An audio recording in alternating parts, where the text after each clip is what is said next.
Hello, my darlings. In this video, I'll be reading to you Old Granny Fox by Thornton W. Burgess. I hope you enjoy it. Chapter 1. Reddy Fox Brings Granny News. The snow covered the green meadows and the green forest, and the ice bound the Smiling Pool and the Laughing Brook. Reddy and Granny Fox were hungry most of the time. It was not easy to find enough to eat these days, and so they spent nearly every minute they were awake in hunting. Sometimes they hunted together, but usually one went one way and the other went the other way, so as to have a greater chance of finding something. If either found enough food for two, the one finding it took the food back to their home if it could be carried. If not, the other was told where to find it. For several days they had very little indeed to eat, and they were so hungry that they were willing to take almost any chance to get a good meal. For 2 nights they had visited Farmer Brown's hen house, hoping that they would be able to find a way inside. But the biddies had been securely locked up, and try as they would, they couldn't find a way in. "It's of no use," said Granny, as they started back home after the second try, "to hope to get one of those hens at night. If we are going to get any at all, we have to do it in broad daylight. It can be done, for I have done it before, but I don't like the idea. We'll likely be seen, and that means that Bowser the Hound will be set to hunting us." "Pooh!" exclaimed Reddy. "What of it? It's easy enough to fool him." "You think so, do you?" snapped Granny. "I never yet saw a young fox who didn't think he knew there was all there is to know, and you're just like the rest. When you've lived as long as I have, you will have learned not to be quite so sure of your own opinions. I grant you that when there is no snow on the ground, any fox with a reasonable amount of fox sense in his head can fool Bowser, but with snow everywhere, it's a different matter. If Bowser once takes it into his head to follow your trail these days, you will have to be smarter than I think you are to fool him. The only way you'll be able to get away from him will be by going into a hole in the ground. And when you do that, you will have given away a secret that will mean we will never have any peace at all. We will never know when Farmer Brown's boy will take it into his head to smoke us out. I've seen it done. No, sir, we are not going to try for one of those hens in the daytime unless we are starving." "I'm starving now," whined Reddy. "No such thing," Granny snapped. "I've been without food longer than this, many a time. Have you been over to the Big River lately?"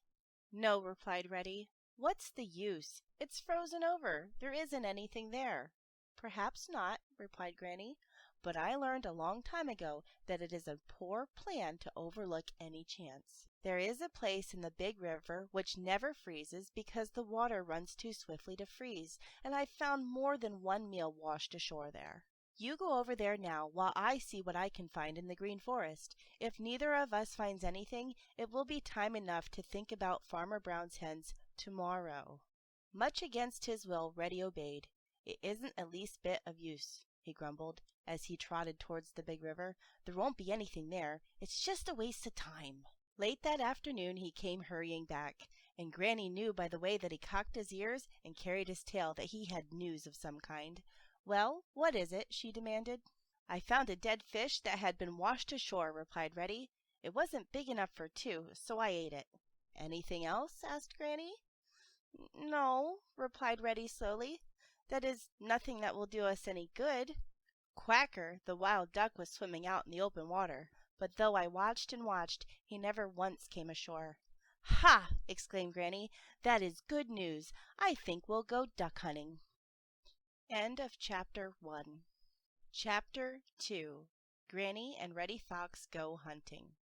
Jolly, round, bright Mr. Sun had just gotten well started on his daily climb up the blue, blue sky that morning, when he spied 2 figures trotting across the snow-covered green meadows, one behind the other.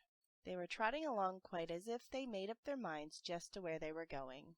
They had. You see, they were Granny and Reddy Fox, and they were bound for the Big River at the place where the water ran too swiftly to freeze. The day before, Reddy had discovered Quacker, the wild duck, swimming about there, and now they were on their way to try and catch him. Granny led the way, and Reddy meekly followed her. To tell the truth, Reddy hadn't the least idea that they would have a chance to catch Quacker, because Quacker kept out in the water where he was as safe from them as if they were 1,000 miles away. The only reason that Reddy had willingly started with Granny was the hope that he might find a dead fish washed up on the shore as he had done the day before. Granny certainly is growing foolish in her old age, thought Reddy, as he trotted along behind her. I told her that Quacker never once came ashore all the time I watched yesterday. I don't believe he ever comes ashore, and if she knows anything at all, she ought to know that she can't catch him out there in the water. Granny used to be smart enough when she was young. I guess she certainly is losing her mind now. It's a pity, a great pity. I can just imagine how Quacker will laugh at her. I have to laugh myself. He did laugh, but you may be sure he took great pains that Granny should not see him laughing. Whenever she looked around, he was as sober as could be. In fact, he appeared to be quite as eager as if he felt sure they would be able to catch Quacker. Now old Granny Fox is very wise and in the ways of the great world, and if Reddy could have known what was going on in her mind as she led the way to the big river, he might not have felt quite as sure of his own smartness. Granny was doing some quiet laughing herself. "He thinks I'm old and foolish and don't know what I'm about, the young scamp," she thought. "He thinks he has learned all there is to learn. It isn't the least use in the world to try and tell him anything. When young folks feel the way he does, it's a waste of time to talk to them. He's got to be shown. There's nothing like experience to take conceit out of these youngsters." Now, conceit is the feeling that you know more than anyone else. Perhaps you do. Then again, perhaps you don't. So sometimes it's best not to be too sure of your own opinion. Reddy was sure. He trotted along behind old Granny Fox and planned smart things to say to her when she found out there wasn't a chance to catch Quacker the Duck. I am afraid, very much afraid, that Reddy was planning to be saucy. People who think themselves smart are quite apt to be saucy. Presently they came back to the bank of the big river. Old Granny Fox told Reddy to sit still while she crept up behind some bushes where she could peek out over the big river. He grinned as he watched her. He was still grinning when she tiptoed back. He expected to see her face long with disappointment. Instead, she looked very much pleased. "Quacker is there," she said, "and I think he will make us a very good dinner. Creep up behind those bushes and see for yourself. Then come back here and tell me what you think we better do to get him." So Reddy stole up behind the bushes, and this time it was Granny who grinned as she watched. As he crept along, Reddy wondered if it could be that for once Quacker had come ashore.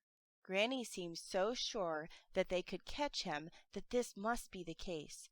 But when he peeped through the hushes, there was Quacker, way out in the middle of the open water, just where he had been the day before. That is the end of Chapter 2. Do you think Granny will be able to outfox Quacker? We'll find out in the next video. Be sure to like and subscribe. Turn on the notification bell so you don't miss the next 2 chapters. Take care, be safe, and know I adore you. Thanks for listening.